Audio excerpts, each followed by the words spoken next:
नमस्कार, मैं प्रिया। अनंत कीर्ति news channel में आपका स्वागत है। डालते हैं नजर आज के मुख्य खबरों पर। जिला अधिकारी कार्यालय नागपुर के साथ मिलकर आज मानकापुर स्टेडियम में जागतिक ओलंपिक दिवस उत्साहपूर्वक मनाया गया। इस अवसर पर विविध खेल गतिविधियों और जनजागृति अभियानों का आयोजन किया गया, जिसमें विद्यार्थियों, खेल प्रेमियों और नागरिकों ने उत्साहपूर्वक सहभाग लिया। कार्यक्रम का उद्देश्य खेलों के माध्यम से स्वास्थ्य, एकता और ओलंपिक मूल्यों का प्रसार करना रहा। आयोजन में विविध शारीरिक प्रदर्शन, कुश्ती स्पर्धा एवं प्रेरणादायक वक्तव्य प्रस्तुत किए गए।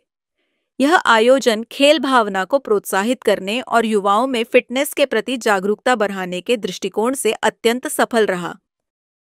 इस समय हमारे साथ जिला क्रीड़ा अधिकारी मैडम, इस समय पल्लवी धात्रक मैडम इस समय हमारे साथ है। मैडम, क्या कहोगे, आज जागतिक ओलंपिक दिवस मनाया जा रहा है और मानकापुर के अंदर काफ़ी सारे आज आप पुरस्कार भी दिए गए हैं आपके हाथों से। नमस्कार, मी पल्लवी धात्रक, जिल्हा क्रीडा अधिकारी नागपूर। सर्वप्रथम मी नागपूरच्या सर्व खेळाडू, नागरिक, क्रीडाप्रेमी यांना जागतिक ऑलिम्पिक दिवसाच्या मनापासून शुभेच्छा या ठिकाणी देते। खऱ्या अर्थानं ऑलिम्पिक दिवस हा केवळ क्रीडा उत्सव नाही, तर ते एकता, मैत्री आणि आंतरराष्ट्रीय सहकार्याचे एक प्रतीक आहे। आपल्या खेळाला प्रामाणिकपणा, त्याचबरोबर कष्ट, आत्मविश्वास टिकवून ठेवून आपण ऑलिम्पिक दिवसाच्या किंवा ऑलिम्पिकच्या मूल्यांचा प्रचार प्रसार या निमित्तानं करतो आणि हाच हेतू समोर ठेवून आपण ऑलिम्पिक दिवसाचे आयोजन या दिवशी करत असतो। आणि आज स्मरण होतंय मला की महाराष्ट्राला सगळ्यात पहिलं वैयक्तिकमध्ये खाशाबा जाधव, स्वर्गीय खाशाबा जाधव जींनी जे पहिलं ब्रॉन्झ मेडल 1952 मध्ये हेलसिंकीमध्ये प्राप्त करून दिलेलं होतं। आणि या दिवसाची आठवण आपल्या सर्व खेळाडूंना होणं अतिशय गौरवास्पद आहे।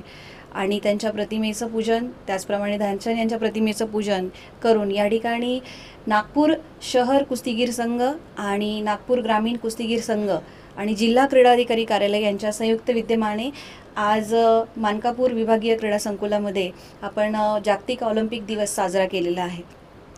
खऱ्या अर्थानं खेळाडूंना एक प्रेरणा, ऊर्जा देण्याचं बळ जे आहे या दिवसामध्ये आम्हाला देता आलं, याकरिता जिल्हा क्रीडा अधिकारी कार्यालयातील आमचे प्रमुख 4 राज्य क्रीडा मार्गदर्शक आहेत। हँडबॉल, सॉफ्टबॉल, जिम्नॅस्टिक आणि व्हॉलीबॉल या सर्व जे कोचेस आहे यांच्या माध्यमातून जिल्ह्यामध्ये निशुल्क असं प्रशिक्षण केंद्र चालवलं जातं। या खेळाडूंना जे राष्ट्रीय आणि आंतरराष्ट्रीय दर्जावर गेलेले आहेत या 4 खेळांमध्ये त्या खेळाडूंचा आपण या ठिकाणी किट बॅग देऊन एक सन्मान केलेला आहे।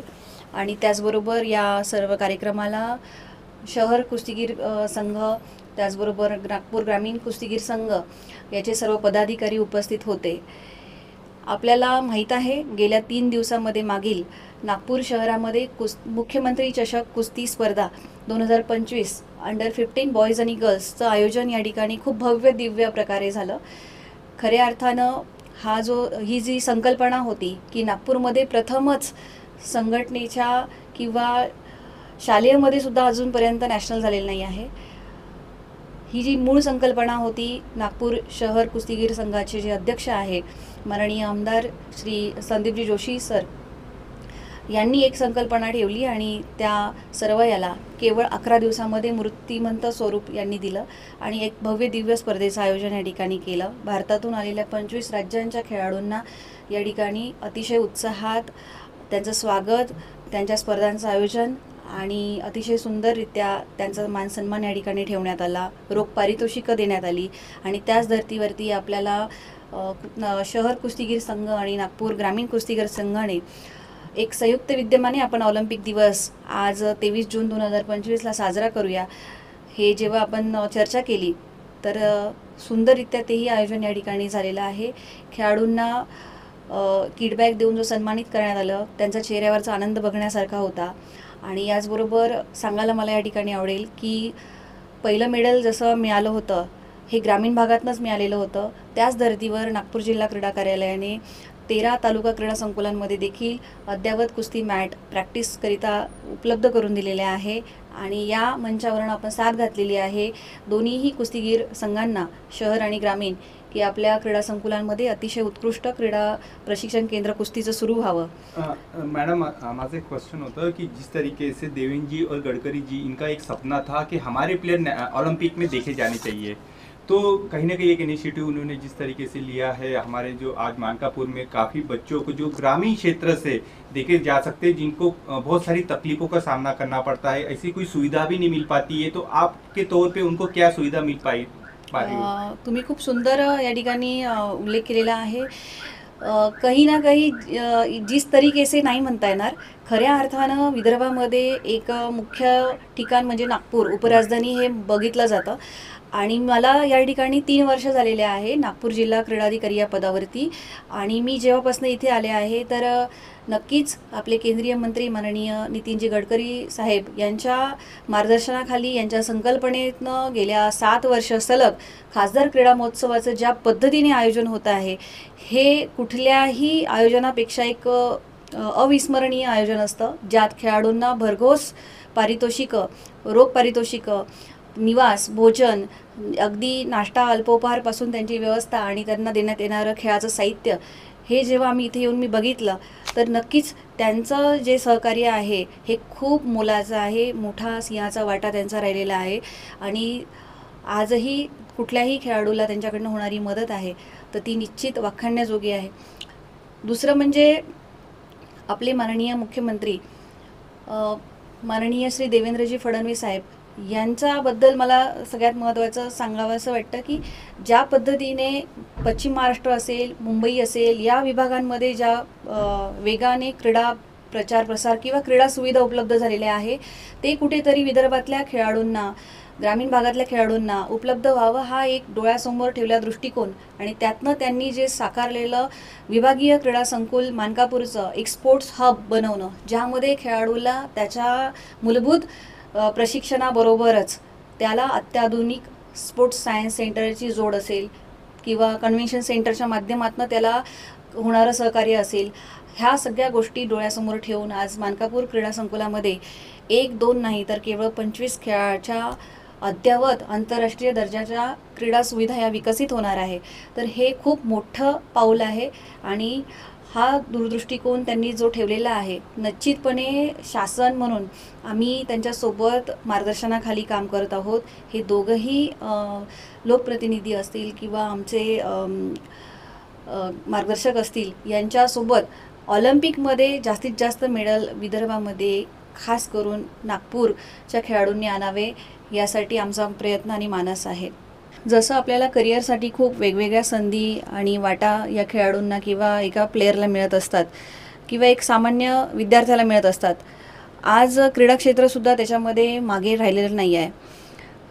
पूर्वीच्या काळामध्ये फक्त NIS करणं, BPED MPED करणं किंवा एखादा कोर्स करणं शॉर्ट टर्म किंवा जिम इन्स्ट्रक्टर म्हणून कोर्स करून त्यावरती प्रशिक्षण देणं, या लिमिटेड स्कोप करिअरसाठी होता। परंतु जर आज आपण बघाल तर एक ग्लोबलायझेशनमुळे किंवा एका खूप सुंदर संधी ह्या व्यासपीठावरती तयार झालेल्या आहेत, ज्यामध्ये खेळाडूंनी स्पोर्ट्सकडे येताना आपल्याला काय काय ऑपॉर्च्युनिटीज आहेत यासाठी जिल्हा क्रीडा कार्यालयाशी तर संपर्क साधावाच किंवा आमच्या वेबसाईटला सुद्धा आपण व्हिजिट करू शकता। फॉर एक्झाम्पल, एखाद्या खेळाडूला स्पोर्ट्स न्यूट्रिशन म्हणून जर यायचं असेल तर तो तिकडे जाऊ शकतो। स्पोर्ट्स मेडिसिन आहे, स्पोर्ट्स सायन्स सेंटरच्या माध्यमातून त्याला आज जॉब लागू शकतो। त्याचबरोबर स्पोर्ट्स डाएट आहे, कारण एका खेळाडूला जर तुम्हाला प्रॉपर खेळायचं असेल, सराव करायचा असेल तर तो खूप महत्त्वाचा भाग आज बघितला जातो। म्हणजे प्रोफेसर, क्रीडा शिक्षक याबरोबरच तुम्हाला स्पोर्ट्स सायन्सच्या माध्यमातून करिअरमध्ये येण्याच्या खूप मोठ्या संधी या उपलब्ध झालेल्या आहेत। आज वेगवेगळ्या स्पोर्ट्सचे किंवा गेम्सचे एक ऑफिशियल्स म्हणून खूप सारे कोर्सेस असतात, कारण बेसिक, रेग्युलर, ॲडव्हान्स आणि त्यानंतरही लेवल 1, लेवल 2 प्रकारच्या ऑफिशियल्सचे कोर्सेस हे मानले जातात, जे राष्ट्रीय आंतरराष्ट्रीय स्तरावरती खूप सुंदर संधी ऑफिशियल्स किंवा ऑफिशिएटिंगच्या माध्यमातून उपलब्ध होतात। हे बऱ्याच खेळाडूंना माहिती नसतं, कारण खेळाडूंना असं वाटतं की एज्युकेशन करणं सिनियर नॅशनल्स वगैरेपर्यंत झालं आपलं एज्युकेशन झालं तर आपण एखादा शॉर्ट टर्म कोर्स करावा, बीपीएड एमपीएड करावं आणि स्कूलमध्ये प्रायव्हेट किंवा नशीब असेल तर अनुदानितमध्ये किंवा शासनात नोकरी द्यायला लागू शकते. परंतु आज इतक्या सुंदर आपल्याला संधी उपलब्ध होतात. या ठिकाणी उल्लेख करायला मला आवडेल की कॉम्पिटिटिव्ह ज्या एक्झाम्स आहेत, जसं महाराष्ट्र सिव्हिल सर्व्हिसेस एक्झाम्स, याच्यामध्ये महाराष्ट्र शासनाने खेळाडूंना 5% आरक्षण दिलेलं आहे. त्यामध्ये त्याला नोकरीची संधी कुठल्याही निमशासकीय शासकीय विभागामध्ये लागू शकते. तर अशा अनेक वाटा आहेत. शासनामध्ये पण येथे खेळाडूचा खूप मोठा म्हणजे खूप मोठा 5% तुम्ही एक उल्लेख केलेला आहे. खेल ये तो ये सवाल और एक उसमें मैं एडिशन करना चाहूँगी की सगळ्यात महत्त्वाचं थेट नियुक्ती. आज महाराष्ट्र शासन हे भारतातलं पहिलं राज्य आहे ती खेळाडूंना थेट नियुक्ती त्याने दिलेली आहे आणि त्याचं उदाहरण ठेवून अनेक राज्यांनी ते स्वीकारलेलं आहे. तर आजच्या घडीला महाराष्ट्र शासनामध्ये जवळपास 50 ते 60 हजाराच्या आसपास खेळाडूंना 5% आरक्षण आणि थेट नियुक्तीमधनं नोकरी मिळालेली आहे. तर ही खूप मोठी गोष्ट आहे. ये तो बात थी शासन की ओर से, पर खेल सराव और प्रैक्टिस के समय पे जो कौन सी चीज़ों का ध्यान रखना चाहिए था? हां, जेव्हा आपण खेळत होतो त्यावेळेला आपण फक्त आपलं ग्रामीण भागात असेल, शहरी भागात असेल, फार अवेअरनेस नसल्यामुळे आपण घरून एक टिफिन किंवा पाणी बॉटल किंवा टिफिने न येता मैदानावर खेळत होतो, सराव करून घरी जात होतो आणि मग आपलं शाळा कॉलेज काय असेल ते करत होतो. परंतु आता कॉम्पिटिशन ही वाढलेली आहे. जसं फॉर एक्झाम्पल मातीवरून आपण मॅटवरती आलो, त्यावरती होणारा जो स्टॅमिना आहे तो आपल्याला इन्क्रीज करावा लागतो. त्यासाठी आपल्याला डाएट हे प्रॉपर असलं पाहिजे. आत्ता खेळाडू जे खेळतात हे जंक फूडच्या आहारी खूप गेलेले दिसतात. म्हणजे पिझ्झा, बर्गर, पाणीपुरी, चॅट हे जंक फूड जे आहेत हे जास्त खातात. तर डाएट हे सगळ्यात महत्त्वाचा भाग आहे. डाएटचं आपण काळजी घ्यायला पाहिजे. आपल्या कोच किंवा डायटिशियनचा फॉलोअप घेतला पाहिजे. त्याचबरोबर सरावाचे आपले तास हे नित्यनेमाने असले पाहिजे. त्याचबरोबर आपल्याला जर इंजुरी असेल छोटी मोठी तर त्यासाठी आपण फिजिओथेरपिस्ट जे स्पोर्ट्सचे आहेत त्यांच्याकडे जाऊन आपण गाईडलाईन घेतली पाहिजे. आपला सराव, आपला एक्सरसाइज हे प्रॉपर असलं पाहिजे. ह्या छोट्या मोठ्या गोष्टी आहेत, परंतु याला आपल्याला डावलून चालता येणार नाही आहे आपल्या स्पोर्ट्स फील्डमध्ये. कारण एक टाईम बाउंडिंग असतं. प्रत्येक ह्युमन बॉडी जी असते ती एक सर्टन एजपर्यंत आपल्याला साथ देत असते आणि मग त्या साथला आपल्याला जर दुपटीने किंवा चौपटीने जर पळवायचं असेल तर आपल्याला ह्या सप्लिमेंटरी सगळ्या गोष्टी आपल्याला अंगीकारल्या पाहिजे. आपल्याला त्याचं सहकार्य घेतलं पाहिजे. तर सराव करताना खास करून आपण या सगळ्या गोष्टींचं विशेष लक्ष द्यायला हवं. धन्यवाद. ये थे हमारे साथ जिला क्रीड़ा अधिकारी नागपुर से पल्लवी धात्रक मैडम. जिस तरीके से खेलों के लिए जो प्लेयर्स लोग रहते हैं उनको किस तरीके से खाने का डाइट्स उनका होना चाहिए और शासन में किस तरीके का नौकरियों में उनको एक मदद होती है, तो खेल एक बहुत महत्वपूर्ण है. और आने वाले दिनों में नागपुर ने ही पूरे महाराष्ट्र इंडिया में और इंडिया के अलावा भी ओलंपिक में भी हमारे खिलाड़ी देख सकते हैं. और एक नितिन जी और देवेन जी ने जो एक सपना देखा था वो सपना साकार होता हुआ यहाँ पे देख सकते हैं. इस समय हम खड़े हैं मानकापुर स्टेडियम में और मानकापुर स्टेडियम में क्रीड़ा युवक सेवा संचालक महाराष्ट्र राज्य पुणे शहर कुश्तीगढ़ संघ नागपुर, इनका प्रोग्राम आज यहाँ नागपुर में देख सकते हैं कि जिला क्रीड़ा अधिकारी कार्यालय नागपुर इनके विद्यमान से इस प्रोग्राम को आयोजन किया गया है. हम कुछ लोगों से भी बात करेंगे इस बारे में, अधिकारियों से. और आज जागतिक ओलंपिक डे भी मनाया जा रहा है. जागतिक ओलंपिक डे के तौर पे भी काफ़ी लोगों को यहाँ पे देखा जा सकता है, क्योंकि खेल एक बहुत बड़ा लोकप्रिय माना जाता है और सभी लोग आज जागतिक ओलंपिक डे मना रहे हैं. हम इस विषय में कुछ लोगों से भी बात करेंगे. चलते हैं सीधे उनसे बात करेंगे.